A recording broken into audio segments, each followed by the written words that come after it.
Bismillahirrahmanirrahim. Assalamualaikum warahmatullahi wabarakatuh. Assalamualaikum. Allahumma sholli ala sayyidina Muhammad wa ala ali sayyidina Muhammad. Buya izin bertanya perihal undian. Apa hukum dari undian sendiri? Yang pertama, misalkan kita membeli satu piece produk pada salah satu toko online shop dan mereka memberikan satu voucher yang akan diundi di akhir bulan untuk reward. Dan yang kedua itu undian perihal tentang bulan Agustus. Biasanya di kemerdekaan ini kan banyak undian, itu gimana hukumnya Bu ya? Terima kasih. Wassalamualaikum warahmatullahi wabarakatuh. Undian, ada undian yang haram, ada undian yang boleh. Undian yang haram dulu adalah Anda ngumpulkan duit 1 juta. Setelah itu Anda bukan beli, Anda ngumpulin duit 1 juta di sini ya. Nanti ada nomornya, nomor yang paling pertama nomor 1, nomor 2 ini. Lalu diundi, yang dapat nanti akan mendapatkan duit itu semuanya. Itu ya judi dalam bentuk undi. Judi dalam bentuk undi. Tapi berbeda kalau saya punya toko jualan. Cuman saya itu rindu ingin memberikan jamaah itu sepeda motor. Cuman kalau pelanggan saya 1000 kan 1000 sepeda motor. Bangkrut saya. Maka saya akan beri hadiah kepada salah satu dari mereka. Maka setiap pembeli akan saya beri kupon. Nanti setelah itu kupon akan saya undi, saya aduk, saya ambil satu, maka yang keluar maka dapat hadiah. Itu sebetulnya adalah saya ingin memberikan hadiah tapi barang saya terbatas. Maka cara milihnya saya bagaimana agar adil? Ya dengan cara undi, itu sah. Atau 17 Agustus. Ini Pak Lurahnya itu adalah juga punya hadiah terbatas. Dari semua warga ini nggak bisa dapat semuanya, diundi. Itu sah-sah saja. Undian untuk mendapatkan hadiah yang sudah disiapkan. Karena Pak hadiahnya bukan dari kumpulan. Yang nggak boleh kan hadiah itu diambil dari dana yang dikumpulkan dari orang yang bakal nerima hadiah. Itu namanya judi. Kalau ini enggak, ya kan? Seperti di sini deh, masya Allah ada satu jamaah mungkin masya Allah lagi banyak rezeki Bu ya, saya mau bagi duit ini, saya bagi misalnya apa, ranjang 1, spring bed 1, kulkas 1, ini gimana caranya? Sudahlah diundi semua jamaah, sah. Sebab nggak bisa ngasih semuanya, dia ngasih spring bed 1, kulkas 1, ya dia diundi saja, nanti namanya didata, diaduk, diambil, sah yang demikian itu. Karena apa? Anda tidak mengirim dana untuk ini. Dan jual beli pun adalah harus harga barang yang dibeli itu adalah harga mithil, bukan harga ngaco. Ada pura-pura jual beli, yaitu adalah judi halus. Harganya itu barang itu sebetulnya ya cuman Rp1.000, dinaikkan menjadi 5.000. Karena apa? Di balik ini ada hadiah, berebut, sehingga orang beli itu bukan cari barangnya, habis beli dibuang, nggak ada kuponnya, dibuang, nggak ada kuponnya, dibuang, nggak ada kuponnya, terus nggak dapat, nyungsep dia. Itu judi halus karena harganya. Tapi kalau kita membeli normal seperti toko yang lainnya, berarti itu murni hadiah dari sang penjual, dia ingin memberikan hadiah kepada kita. Makanya tanyakan tadi, tokonya itu jualnya normal atau enggak gitu loh. Kalau jualnya dia angkat berarti orang ngejar hadiah itu saja. Kita masih ingat judi halus itu dalam bentuk paket mainan dan sebagainya. Mainan harganya tidak seberapa, dinaikkan sedikit, jadi orang beli semuanya, penasaran, dibuang, penasaran. Anak kecil lagi penasaran, wah penasaran sampai nggak dapat, nangis. Ini dia anak kecil diajari judi. Semoga Allah menjaga hati kita semua terbebas dari judi. Jelasnya insyaallah. Allah alam bisawab. Syukur jazilan buat tersebutnya. Baik, biar telah tersambung satu telepon, kami sapa terlebih dahulu. Assalamualaikum. Waalaikumsalam warahmatullahi wabarakatuh. Mari kita berselawat terlebih dahulu Ibu. Allahumma sholli ala sayyidina Muhammad wa ala ali sayyidina Muhammad. Dengan Ibu siapa dan dari mana?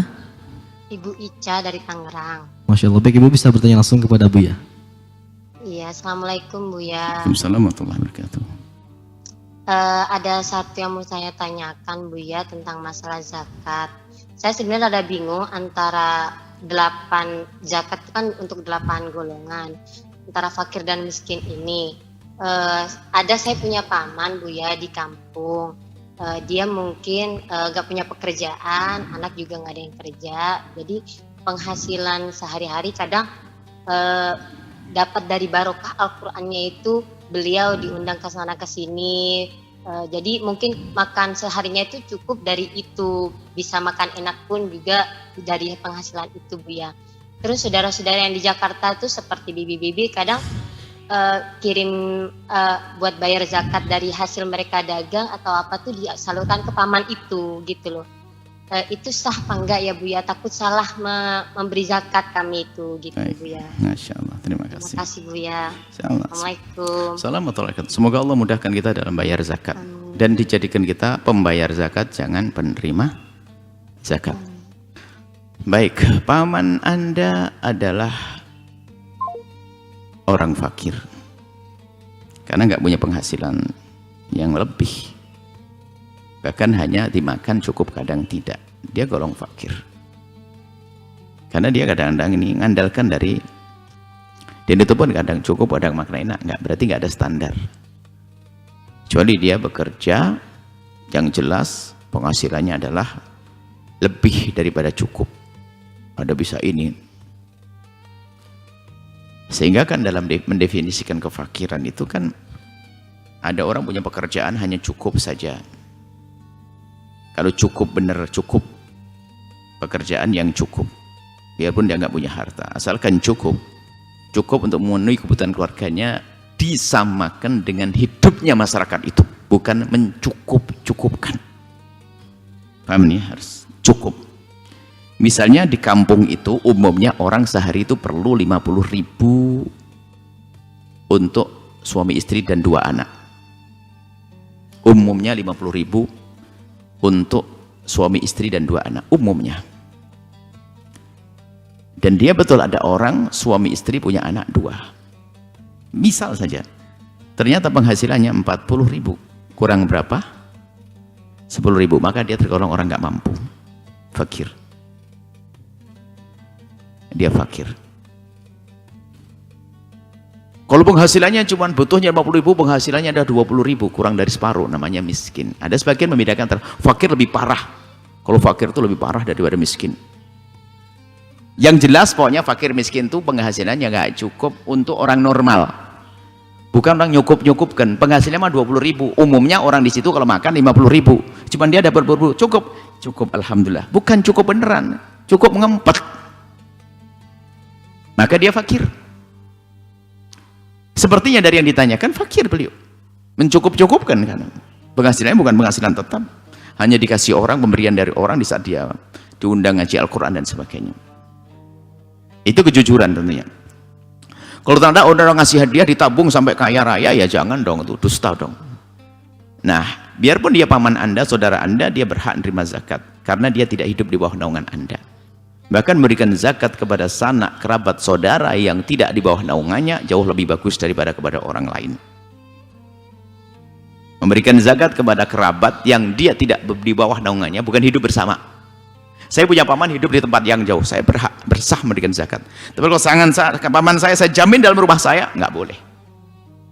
Jadi boleh, bagus Anda memberikan zakat kepada paman Anda yang terlihat secara zahir tadi dari cerita Anda, dia adalah fakir, nggak mampu, nggak punya penghasilan tetap, hanya itu saja, diberi orang, kadang cukup, kadang enggak. Boleh Anda berikan zakat.